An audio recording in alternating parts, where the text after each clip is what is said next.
All right, so if you're a new YouTuber in 2024, you absolutely need to know these 5 mistakes that I see so many small channels making. And honestly, if you can just avoid these tiny little mistakes, you will be so far ahead of everyone else. So coming in at number 5, I have inconsistent uploads. So this is something that I feel like very few channels think about. And of everything on this list, I feel like this can honestly kill a channel faster than anything.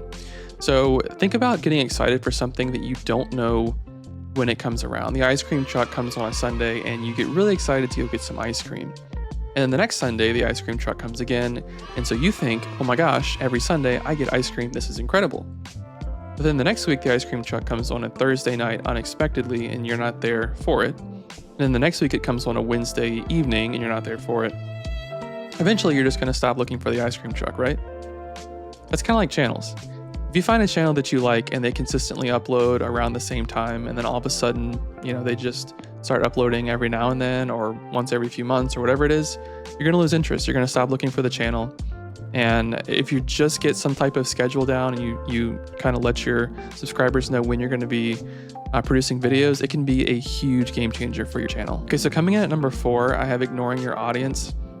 And this one drives me insane because this is the easiest thing to do on this list by a mile. So have you ever been in a live stream where a content creator only has a few viewers, you comment something, you get excited, you compliment them or the game or whatever it is, and you can see that they see your comment and then they pretty much just ignore you? How does that make you feel? Not great, right? You feel like, oh, well, this person doesn't really care about me, and then you go to the next live stream. And look, I'm not saying that any content creator has to respond to every single comment, but if someone is coming to you and trying to engage with you, engage with them because it makes them feel seen, it makes them feel heard, it makes them feel important, and it's so easy. If you're someone who's lucky enough to have comments on some of your first few YouTube videos, something as simple as a thank you or some type of nice response can be the difference between someone just passing by and actually gaining a subscriber. At 3, I have staying in your niche.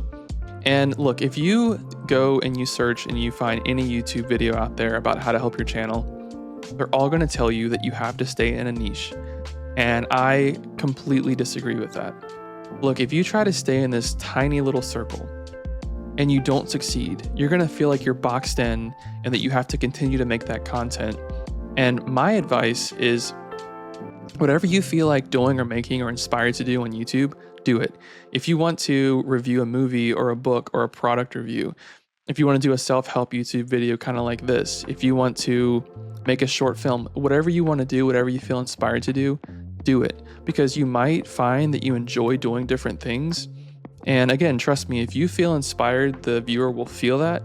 And it's something that will take you very, very far. Do not feel like you're boxed in. Do something that you enjoy. Try something new. Try something that you don't feel like you're going to be that good at, because it might turn out that you're really, really good at it. Okay, so coming in at number 2, this might sound obvious, but I see so many new YouTube channels not using music in their videos. And just to prove a point, I'm going to take out the music from this section, and you're going to see immediately how dead and weird and just boring this seems, right? Music can help set a tone, a mood, a feel. It can set an entire vibe for a video. Sometimes you might stick around just because you love the music.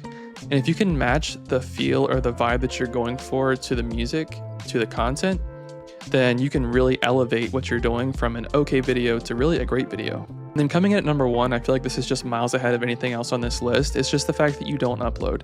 So many new creators are so scared of not being perfect, of making mistakes, and so they don't upload. Some new YouTubers will just produce a video or two, they don't get many views, and then they quit. The reality is, nowadays, so many YouTube videos, I think it's in the millions, get created every single day.